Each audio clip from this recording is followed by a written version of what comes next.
Hello Krishna, hello hello সবাইকে বৈশাখী শুভেচ্ছা।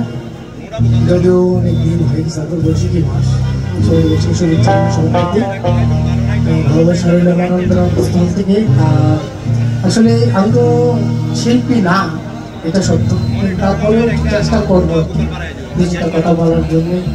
আমার বলার মাঝে ভুল ত্রুটি হতে পারে, সবাই ছোট ভাই, কেউ বাড়তে চান, সবাই খারাপ দৃষ্টি দেখবে এই আশাই রাখি। কথা না বলে সবাই যেহেতু আমাদের আকাশে অবস্থা করতে মানে একটু ভালো না, সেই জন্যে তাড়াতাড়ি শুরু করতে চাচ্ছি। সবাইকে ধন্যবাদ।